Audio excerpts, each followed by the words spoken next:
Hunters, Alex from East to West Hunts here. Today I wanted to talk about one of the most exciting times of the year, and that is hunting season, right? We've been building up to this with getting tags, applications, talking about draw results, so on and so forth. And now it's really time to bring it all home, right? We're right now mid-July to end of July. We're about to get into August, and archery seasons are about to start coming upon us, really. And every year I have these conversations with folks, and we're planning, or we begin to start planning a little later depending on what the draw situation is or the over-the-counter tag situation is, and we have to make a decision of what are the next steps. So the all-encompassing factor to this is we're going to focus on only one species and one species only today as we talk about, some of the details that are going to be laid out for elk hunting and some things that you really need to consider if you're going on an elk hunt. Now, does it matter if this is your first elk hunt, first ever hunt, first Western hunt, or your 10th Western elk hunt? Not really, but I would say it's more favorable for somebody that has not done these very often or ever, okay? And the only reason I'll say that is because if you've done these quite a few times, you might have had to work through some of these logistics yourself and go through the hiccups versus in the first time ever doing it, or maybe this is your first species hunt for elk. Some different thoughts that might come into play for you because you've had to venture into different scenarios. So with that, I'm going to break this video down into three different perspectives, or let's call them categories. The three categories are going to be number one, travel, number two, gear, and number three, fitness. Okay, and I'm going to really list some pros and cons on the travel aspect for you. I'll give you a few different things to think about in the gear perspectives, and then lastly, let's talk about fitness. So stay tuned, watch the entire video, get some details out of it for yourself, and think about these things, or at least think about some questions that might be needing to be asked for yourself if you are venturing into a hunt this year, next year, or maybe you're planning for 2025. All right, here we go. Let's start with travel. This is a very, very common question that I get as I'm either hunt planning or talking with clients about what they're about to venture into. Okay, now travel, the number one question that I get asked is, how do you get your meat back if you are flying? Okay, that's a big question. But number two, it's, hey, how would you go about the travel? Would you drive or would you fly, and why? So let's start with that first. Let me give you the pros of flying, okay? And let me put this caveat out there. There's no right or wrong to this. However, if you're looking to save money, I'd probably tell you that driving is going to be a little less costly, except there's one huge factor to it that I'm going to lay in. So hear me out. Let's talk about flights and travel and flying and going about your hunt that way. We're going to throw this perspective out. I'm going to use myself. I live in the Midwest. I've lived in Colorado. I've lived in other states. And there's perks being local versus, not being local. And our lives and opportunities put us all over the country. So if you're moving for work, you don't want to move, or you live across country, that's fine, right? You can still hunt out west, or you can hunt elk in any facet. You just have to have a plan in play. So in my perspective, I'm going to lay out a 10-day hunt, okay? And it's going to be archery season. That means September timeframe, and we're going to use Colorado for the example, because who doesn't think of Colorado over-the-counter tags when they think of elk? So we're going to play that scenario out right now. What's the pro of flying? Well, number one, it could potentially be less costly to fly in the case of you finding a very cheap ticket. Okay, now hear me out. In my perspective, I really associate plane ticket with fuel, okay? Because if you are driving, you're going to pay for gas. And it's not like you won't pay for gas if you're flying, but you're going to be paying less gas if you are flying, okay? Now, tickets, they've come down quite a bit in price. So you have to have the reality that you could potentially book a flight for $150 to $300, and that would actually be less costly than driving and paying for gas, any hotel room, so on and so forth on your drive, depending on how long your drive is. So that's in some scenario, it could be a pro in the perspective of flying. But here's the true dollar cost for flying that's really a positive. It's time. You ever hear the mention of time is money? That couldn't be more true, okay? Maybe you only could actually hunt for 5 days or 7 days, and you don't have 4 days to go, 2 days there and 2 days back and driving. That would be a no-brainer in that perspective that you probably should consider flying and take the hit on the flight, and then talking about, how much that's going to add in the perspective of time for you and the ability to hunt, okay? So that's number one pro for me on the flying aspect. Number two, the pro is that you are going to either have somebody picking you up from the airport, or you yourself are going to be getting a rental car. So in my perspective, I'm going to get a rental car. I'm going to rent a truck. And again, rental vehicle prices have come down significantly from post-COVID times. So in my perspective, I rented a truck for right around $300 for my 10-day period of time, okay? I don't think that's a crazy amount. And hear me out. There is a factor of, in any business, right, or expense side of things, you're driving your own vehicle places and you're expensing things. And you're going to be getting X cents per mile driving it for essentially wear and tear and fuel. Now, if you were to actually put that in perspective, and don't quote me on this, but I think it's 62 cents a mile right now, you do the math on the breakdown of what that cost is in wear and tear and fuel on your vehicle just in the mileage that you're doing. So if you're driving 1,000 miles to Colorado and 1,000 miles back, you do the math, that's going to be more than your cost for renting the vehicle and potentially putting some kind of insurance on it from the rental vehicle. You're using another person's vehicle, right? You're using the rental vehicle or the rental company's vehicle. All you have to do is put fuel in it, and guess what? You're going to be spending less fuel in that perspective than driving your own vehicle. Okay? I think that's a pro in the flying category. All right? The other thing that I think you could consider a pro is you're not going to overpack. Okay? That's number 3 on the pro side of things. A lot of times we overpack, especially when we go out and we haven't really played around with enough of our stuff, and we just start chucking things. Oh, I think I'm going to need this, and oh, I think I'm going to need that. I assure you, you're not going to do that on a flight. And the reason is, you're not going to want to pay for the baggage fees, okay? Because if you have to pack your weapon, and you're going to put that on a flight, and then you're going to have to pack clothing and all your gear in your backpack, you're potentially going to have somewhere in between 2 to 3 bags, okay? Now, I'm not even adding coolers to this mix, okay? And I'll tell you why. So let's just talk those 3 things. If you were to fly Southwest, you get 2 bags that you get to check, and then you'd have a carry-on. So you actually wouldn't pay anything in bags. If you fly Delta or some of these other companies, you're going to have to pay for at least one of those bags. It should be somewhere in between, $50 to potentially $150, depending on what it is. So that could add up. But again, I would really look at some of those opportunities where you could get some bags thrown in with the price point of your plane ticket. Okay, so that's a pro. Not overpacking is a pro because it causes you to go with your necessities, not all of your wants. And the wants a lot of times will actually slow you down in your hunt. You're going to be tinkering with a bunch of stuff, and you're going to realize you didn't even need half that crap. So I'm going to add that into that bucket. All right, and we're gonna really just keep it there in that bucket. Those 3, I would say, are your pros for flying. Okay. Now let's go on the other perspective. Let's talk about the pros of driving. Okay. Driving, let's just be frank, you feel that you have more control. That's a huge factor for flying. Okay. And the reason that you have more control is you can go at your own pace. You know that you're responsible for your own driving factor there. You can stop, you can rest. And you can bring whatever the heck you want because you're not limited in the amount of stuff that you pack. That could be considered a pro to you. Okay, I know when I'm driving my truck, I can have everything with me. I can pack, heavier tents, heavier bags. I could pack 2 different tents. I can have a wall tent, and I could have a backpacking tent if I decide to spike out.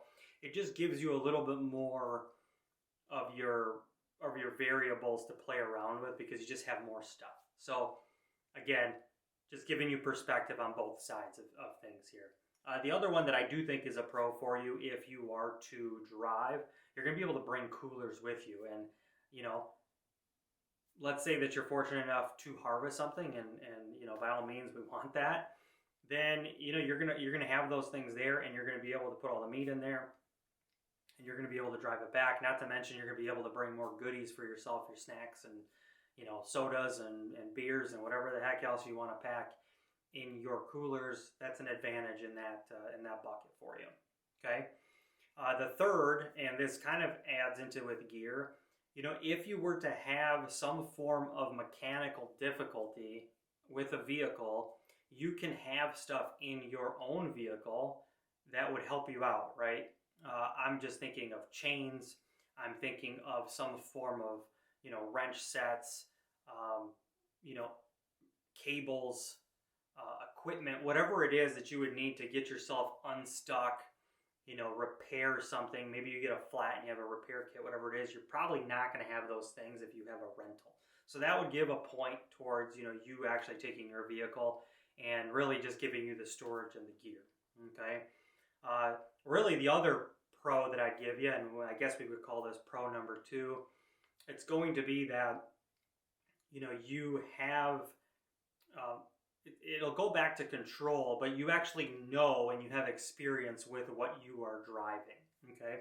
And I think that does give you a little bit more safety in a sense, right? If you drive one certain vehicle and then you're going and renting another one, you're just not as comfortable with it. You've not had as much time with it. I think that could be potentially a pro in the case of you driving across country. All right.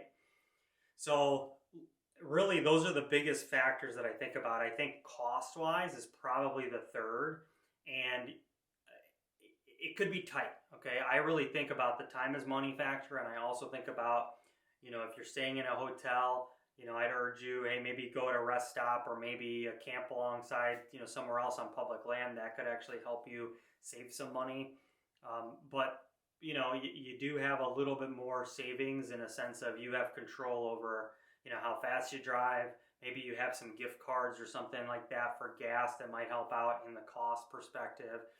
You know, there's a lot of variables there, but I think that could be a pro for you in that regard as well. Okay, let's talk cons on both sides. On a flight, your con, yeah, you might be limited on some of the gear that you bring. That could be viewed as a con. Okay, the other one is you might not have control, right? And as we mentioned, control with driving. I've been on plenty of flights where I get delayed and now I have a 24-hour layover or lack of a flight connecting, and that actually causes me to probably be on the same pace of time on the way to or back from my hunt that I probably would have been evened out on had I been driving. Okay, so that's a con because you don't have control there.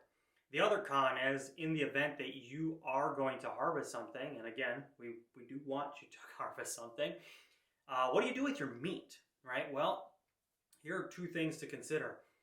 One of them is I would highly advise then that you go to a processor somewhere nearby, let them process your meat for you, and then have them ship it to you, okay?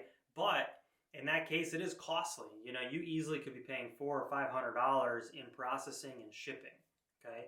And that's if they're doing like a flight service. You also have another opportunity with that where there are companies that actually drive around in semi-trucks and they have deep freezers on, and you essentially are going to tell them where to pick up your meat from what processor, and then they will tell you how much it weighed, and then they will give you a cost prior to delivery, and then upon delivery you are going to pay them. So that is something as well to be considering. And that's also for taxidermy, right? Let's say you shot a really nice bull and you want to do a Euro mount or you want to do a shoulder mount. You know, I'd highly advise you to find a local taxidermist that does a good job, and then you don't have to worry about flying that bad boy back right on time, and then let them deal with the shipping to you. It's going to be, yes, a little bit more costly, but again, it's an opportunity for you to take advantage of that. And again, that is a con of flying because that cost will actually cost you more than potentially driving all that stuff back just because of shipping fees. Okay, and then not on top of it, you're still adding. And then on top of it, you are still adding, you know, the taxidermy bill at the end anyways, okay? So we're going to give those cons to it. What's the con of driving? Well, the con is that you are probably going to be spending more time on the road, which gives you the opportunity that you're putting more wear and tear and potentially more mechanical issues that you could be experiencing on the drive. That's number one. Number two is time, right? The longer that you drive, you get tired. I've been on trips where I drive for 2 straight days and I'm exhausted before I even started the hunt. Okay, I want to be fresh. So if I'm fresh and I was just experiencing a 4 to 6 hour flight the entire morning today versus, driving for 20 hours, yeah, I mean, that's a con in the driving perspective. So that's that. I think you're going to have additional costs there as well, right? So, where you sleep is an additional cost. Fuel, right? Fuel varies a lot. So if I book a flight today and I get fuel prices down, I'm probably going to lock in some of the futures for what these companies paid for in fuel. That's to my benefit versus while I'm driving, I have less control of the fuel prices. And let's say it goes up to $4 a gallon, you're probably going to be paying more in fuel, and that's going to hit the bottom line for you in that perspective. So with that said, I think that really sums up my thoughts on the pros and cons. These are things for you really to consider as you think of your travel logistics and getting your meat back and just the costs and the variables there. I really encourage you to look at both sides and really think about what's the best thing for you. I'll tell you, for me personally, 7 out of 10 times I am flying over driving. Okay, so that'll give you perspective of things. And if you talk to me, I won't tell you that one's right or the other. I'm really going to just talk about what is your cost-benefit analysis on what you're going to do that's going to probably be the right thing for you relative to time, travel, and really how much money you're looking to spend in it, because those are big factors to things. Ooh, one thing that I forgot. One thing to also consider, if you really are just hard-pressed on flying but bringing your meat back because you want to process it, stop by a store such as a Walmart or maybe a Target or a Kroger or something of that nature. They have all kinds of different names across the country. Even gas stations have them. But get yourself styrofoam coolers with some duct tape, put some ice in them, get double bags to put your meat in, freeze those bags, stop at some local stores. They'll allow you potentially to put the meat in their store in some form of the freezers. Then put those in your styrofoam coolers, tape them up, and then you're going to check them as an actual bag when you fly. So again, that is an additional cost to know, but that is an opportunity for you if you're really just hell-bent on flying. Okay. All right. So let's jump into gear. Gear is number 2. Okay. Now we can talk gear for days, but here are the basics of gear and then some things to think about. I'm not really going to put them necessarily in a pro and a con, but we really could talk about that in perspective of a few things. So let's talk gear. You must have the basics of gear, okay? And gear can be something that you're going to look at as daunting because there's so much of it. And let's talk about it. Every celebrity is trying to get you to buy the latest and greatest, coolest camo and the knife that's going to open up for itself and cut your deer for you without you even touching it, okay? You got to be realistic of the focal points here of companies are trying to generate money and they're constantly trying to invent things. That doesn't necessarily mean that you need it. I'm sure you've seen the gentleman on Twitter and TikTok and Facebook that makes comical, videos of things that are not necessary. It's essentially we've created some form of luxury out of something simple. It could be as simple as using a spoon to stir your water, but now we've used electronic stirrers. Do you really need an electronic stirrer versus a spoon? Absolutely not. Okay, so I want you to think about gear in that perspective. I'm not knocking high-end gear. I love gear and I love high-end stuff, but there are some things that just are not necessarily necessary that you should know about, or you really should consider what avenue you're purchasing them on, because there are ways to save money on those things. So here we go. Here are your basics. You need boots, you need socks, you need undies, you need base layers, you need some form of, second layer, potentially, depending on if you're going early or late season. You really should have some form of insulation layer, preferably, in my opinion, down, pants, and jacket. You do need a soft shell, some form of jacket and pant there. And then you really should consider having rain gear for any kind of rain or snow. Those are your basics. However you choose to get those things, I can give you all kinds of different gear lists of what I recommend, but it doesn't mean that you have to have the top of the top of the top, in $10,000 in clothing, okay? And there are plenty of companies that make stuff that essentially just don't have a camo pattern on them that are fantastic that you could buy all over the place, and I assure you it will come much less. I've put together kits for either rent for clients or just essentially purchase kits for folks, and I could probably put everything together with all great items for less than $500. So don't kid yourself when you think about those things, okay? And again, we could play around with what's going to be the most costly and what's not, but you could easily go and spend $300, $400, $500 on a down insulation pair when I could find something similar for about $100. Okay. Yes, we could go spend $500 on a pair of boots. We also could find them on sale or used for $150. So, we really got to be realistic about those things, but you really have to consider those factors when you're purchasing things. If I was to tell you what are my two most important out of those buckets, it's going to be boots and it is going to be my insulation layer, hands down. Okay. Now, let's jump into something else. I want you to think about, we were talking about this is going to be a Colorado hunt. We're going to talk archery season for September. If it's September, you could potentially have daytime highs in the 70s and you're going to have lows in, it could be freezing point 30 to 40 degrees depending on how high you are. You don't need the baddest tent in the world for that, okay? A good 3-season tent that costs, $150 to $250. And again, you can always buy stuff used or you could rent it. I rent gear. That's always something to consider. That's something important to know because when you get into the later seasons, you potentially want to go after a 4-season tent or maybe what's called a hot tent, and those are more expensive. So, consider your seasons of what you're hunting, and that could play in a cost factor for you as well. I would tell you the warmer seasons are less costly, okay? So you should know that. And where do they come less costly? In less layers and your 3 to 4 season tents, and also your boots could be a factor where you're going to need to have another pair of boots because you're going to want insulated boots for those colder hunts, okay? Potentially you're also going to have more hats, you're going to need more gloves, maybe you're going to need more hot hands.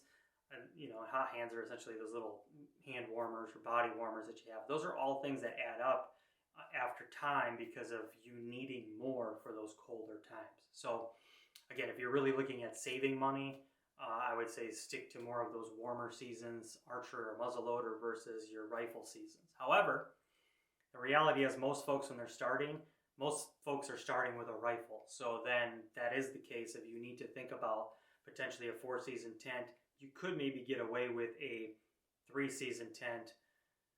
And then you're going to look at, well, how about my sleeping pad and my sleeping bag or my quilt, right? So think of this. If you were going to get away with a 30 or 40 degree bag in September, you're not going to be able to get away with a 30 or 40 degree bag in November or December, and that's because it's way colder. You're going to switch to a 0 or maybe a negative degree bag. I personally use a negative 15 degree bag in those late November time frames. So again, those add up in a sense, but again, you don't have to purchase the latest and greatest brand new thing. You could purchase a prior year's edition. I promise you it's going to keep you just as warm. Maybe it just has one last zipper, or it doesn't have the coolest new zipper and the coolest new drawstring bag that they charge an extra $100 for, okay? So all those things play a role in what you would need.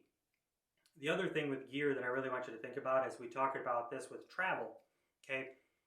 Gear with travel, you're packing less. And that factor is also going to play into you packing less for your actual hunt if you're going in the earlier seasons versus the later seasons. So that's another thing to really think about as you're going into the travel and the gear perspective for yourself. All right. Some other gear items that I think are non-negotiables, I think you have to have some form of mapping platform. Okay. There's not a day that I walk out and not have whatever you use, Onyx, Hunt Stand, Spartan Forge, Base Map.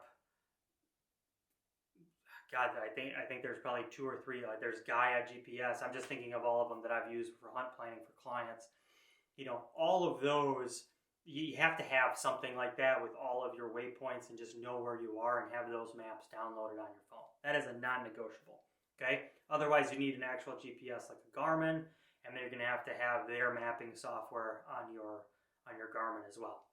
Speaking of Garmin's, there are some cool products out there, and those are going to be your satellite messengers, such as a InReach Mini, a Zoleo, and I even saw Motorola came out with something, I think it's called the G2. All of those are basically satellite communicators instead of having to have a satellite phone. And those are going to give you the opportunity to, one, have an SOS button if you fall in dire straits. Let's knock on wood, that would never happen, or it shouldn't happen, and I don't recommend that, right? So be safe out there. But on the other one, it also gives you the opportunity to text with loved ones, talk to somebody else in another camp that's far away that doesn't have service, or just give you peace of mind that you have some form of communication in the aspect that you need it. Okay, and I'll tell you this, it also gives your loved ones the satisfaction of knowing that they could know where you are and that you have the ability to communicate with them. And a lot of those also tether to your phone via Bluetooth, and you're actually texting them off of your phone through an app that you have downloaded that connects to your satellite messenger. Okay, so that's something that those two are non-negotiables.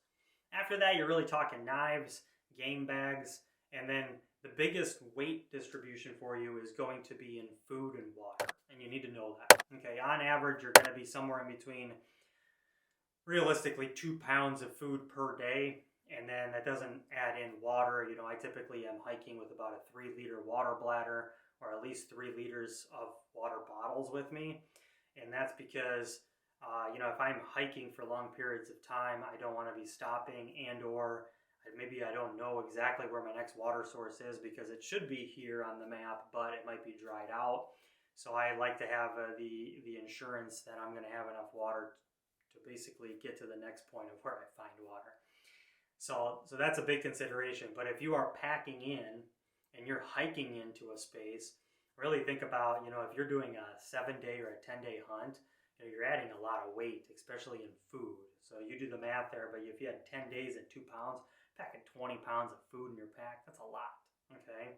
Or 7 days, you know, that's about 14 pounds of food. That's still a lot. So, you know, a lot of times I recommend parking somewhere, knowing where your truck is, hoof it in for 3, 4, 5 miles, set up your hunt, and really have somewhere in between 3 to 4 days of stuff, and then come back if you are unsuccessful. Probably should be going maybe into a different area. This is your opportunity to restock, maybe get yourself a better night's rest, whatever the case is, and then head out to another area. Because in reality, when I'm doing hunt plans, everybody's got 4 to 5 hunt areas. We don't just have one. And that's because there's a lot of different factors that are going to play into where you're hunting and how you're doing it. And you're probably not going to be wanting to be stuck in the entirety of your hunt into one area. Okay? So, you know, gear, again, it's the favorite thing that everybody talks about. It's fun to play around with things. But again, you don't have to look at the sticker shock and say, gosh, I can't go on a hunt this year because I need to pay X amount in gear. It's going to take me 10 years to accumulate this. If you get to that point, trust me, I really actually would highly suggest that you really look at renting some stuff because you don't even know what you're going to like or not. Okay? Here's the biggest tip that I can give you on gear. You need to freaking use it before you go out in the woods. Okay? As blunt as I could tell you, you need to get your gear a month in advance, a year in advance, whatever it is, and you need to start tinkering around with it and actually figure out how to use it. That means if you get a tent, get your tent out in your backyard and go see when you're going to have some bad weather, preferably a thunderstorm or snow, depending on your time of season. Learn how to put that bad boy up in a couple minutes, and you should be sleeping in the darn thing 2, 3, 4 nights and sit in there and see how much moisture you get and what kind of tent you have. Okay, same thing, test out your sleeping bags, test out your sleeping pads. Okay, you gotta know how those things are gonna actually act when you're out in the woods. Last thing you want is you pull out your sleeping pad that you so-called just bought, you haven't even opened it up, you go put it up in your tent, oh, there's a big hole, I can't hold anything, and now you're freaking freezing all night long because your fault, you didn't test your gear, and I hate to say it, that's on you. You know, you put yourself in a bad perspective because either you bum rushed it or just weren't proactive enough. And the only person to blame is yourself on that. So reality check, you got to use your gear. Same thing with your weapon. You better get out and shoot your bow. You better go shoot your muzzleloader. You better go shoot your rifle. You better know that you are damn certain that you feel good about how you're shooting that thing before you go out in the woods. So, personal aspect on my end, I don't shoot my bow all year round. But when I know that I'm having bow hunts, especially like this year, I have 2 bow hunts. I'm shooting my bow consistently in the backyard for the 3 months prior to going out. I feel comfortable with it. I get to work out with things, you know, whether it's a different release, maybe my bow is shooting off, maybe I hit my sight, maybe I want to change out my arrows. I got to play around and tinker with all those things before I'm going to feel confident enough that I know that if I'm going to let that arrow go or I'm going to shoot that muzzleloader, I'm going to be spot on and bring the most ethical opportunity to taking that animal in a quick and ethical way. All right, so that's a non-negotiable that you really need to consider. All right, let's get into fitness because this one's daunting for folks. Fitness is something that either you're doing or you're not, okay? And I'm not telling you it's right or wrong or shame on you or make you feel bad or vice versa, but if you really are thinking about going on an elk hunt or you are going on an elk hunt this year, do yourself a favor and start doing something now or start doing something for the future in the next year, because I promise you every day that you do something is going to drastically benefit you in your outcome out in the woods, in the wilderness, in the mountains, whatever you want to call it. Okay, so here's one game when we talk about Colorado or Utah or Montana or any of these places, you have elevation. Okay, now maybe you're fortunate to live in elevation. Maybe you every day are in 6,000 feet of elevation, but there's also flatlanders. I will put myself as a flatlander now since I've lived in the Midwest for quite a few years. My body is acclimated to flatland. I've had to exercise and continuously do things that would be at least giving my body the best opportunity to be ready for thinner air. Okay, is there any way to perfect that? No, absolutely not, okay? But I assure you, strength training, cardio, and supplementation are going to play a huge role for you when it comes down to it when you get out into elevation, all right? So the first key component that I'm going to add in there for you is tied to the travel, and that is I highly encourage you to take an extra day and rest and sleep in some form of middle ground of your altitude or elevation of where you're going to be hunting and where you're going to be traveling to. So for example, if I'm traveling to Colorado, I'm going to get there a day in advance. I'm going to sleep at somewhere at 6,000 to 7,000 feet elevation and then get into hunting mode the next day, and I'll probably be somewhere between 9,000 to 12,000 feet elevation. That gives me some gradual improvement or acclimation to that versus just bum rushing it. I'm flying into Colorado and I'm up at 12,000 feet that same day in the next couple hours. My body's going to feel that. You're going to get headaches. You're going to feel dehydrated. You might feel nauseous. Your blood oxygen levels are probably going to be lower. Your heart rate's going to be higher. And I'm not telling you that it's not possible to acclimate to it, but I do assure you, you are going to feel it no matter what. Okay? If you're superhuman, awesome for you. But I would venture to bet that most people are not superhuman. Okay? Me included.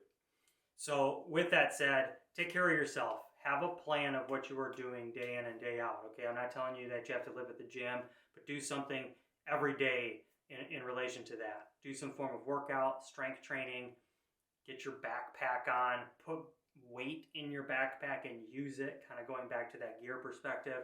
I load my backpack with 50 pounds and I walk around the block at least a mile a night, and that is just to keep my legs fresh, make me feel how I'm feeling that weight, and just know that my body is getting some strength training out of that as well, still elevating my heart rate, because as you put more weight in your body, your heart rate is going to be increasing. I promise that from that pack, and you're going to be exerting yourself more. So, those are just tiny little things that you can do. Other things, there are workout plans. I come from the fitness background.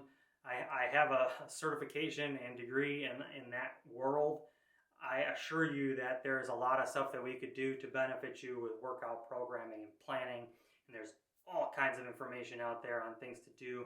The number one thing is you could have the most amazing plan ever, but if you don't take any action on doing it yourself, it doesn't matter. At the end of the day, you are responsible for your own actions, and I can't stress that enough. You got to freaking move. So simple things of moving, put your pack on, go up and down the stairs in your house. Okay, that's called the Stairmaster at that point. Put your backpack on and go walk around your block. That's a workout in itself. Go do push-ups, sit-ups, squats, go run, go jog, go walk. Do stuff every day. I promise you that no matter what, you are improving yourself doing those things than doing nothing and sitting on the couch and eating some bad stuff. Okay? Nutrition-wise, same thing. You probably should eat clean.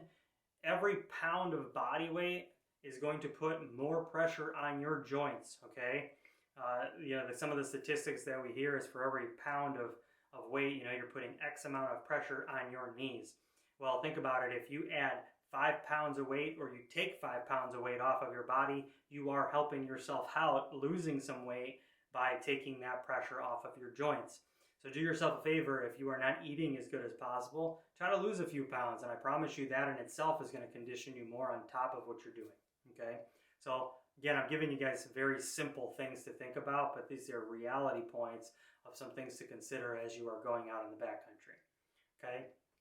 The other one is, hey, how much elevation am I going to be doing in one day when I go hunt? Well, if you're talking hiking, that totally depends on the mountain range and where you're hunting. I mean, there's places that are plains hunting.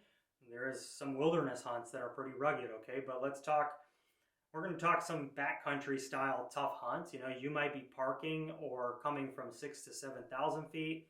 Base of the mountain might be 9, 8, 10,000 feet, and then you're going to be going from 10,000 to 12,000 or 10,000 to 13,000. It's a lot. And it's not necessarily the mileage that you're doing, it's the amount of elevation that you're doing in what period of time, right? Because I could be hiking 10 miles to get up to elevation of 10 to 12,000, or I'm going to do 2 miles to go from elevation of 10 to 12,000. Those are completely two different factors. So my advice to you, no matter what, you need to pace yourself, okay? I've gone on guided hunts and worked with guides where I'm in good shape, but they're so used to the elevation hunting on those same areas or in those same areas that they got like flames coming out of their boots relative to how fast I'm hiking, okay? One, that's embarrassing. Two, you're trying to keep up with them. And now you're also trying to say, and I've seen this, you don't want to tell them that you're hurting. You got to tell your guide that you're hurting, okay? You got to say, hey, I got to slow down. And there's perspective to this. If you're hunting by yourself, slow down, I'm hiking, I go, 50 yards, 100 yards. If I'm feeling it, I'm hunting the way up the mountain. I'm hunting the way down the mountain, okay? I'm going to stop. I'm going to glass, catch my breath, have some water, go another 100 yards, right? It's more important to do something like that because you actually have benefit of 2 things. One, you're pacing yourself and your heart rate's not going, erratic, shooting high. And number 2, you actually are hunting. You don't know that you literally could be walking 100 yards and you could be glassing and you see an elk in front of you, or you literally could have just been booking it on a trail going as fast as you can up that trail and you don't even look around. You're looking at the ground, looking at the boots so you don't trip on anything, and you have no idea that there's an animal to your right, and that could have been maybe your only opportunity of killing something that whole week. So don't ruin it because you're trying to book it up the mountain. Okay, I know what you're thinking. Yeah, but guess what, dude? I sleep over here at this elevation, and I know I need to go to that point in the morning to glass. So I'm going to wake up at 4 in the morning. I'm going to book it up there before daylight. Fine. Okay? That's not a bad strategy. I'm not telling you that you shouldn't do that. I'm just telling you for perspective of how to pace yourself and really put yourself in the safest environment possible. If you know that you're going to be going up that high, I would really look at finding a flat spot somewhere higher and sleeping higher so you are closer to your spot that you're going to glass from in the morning.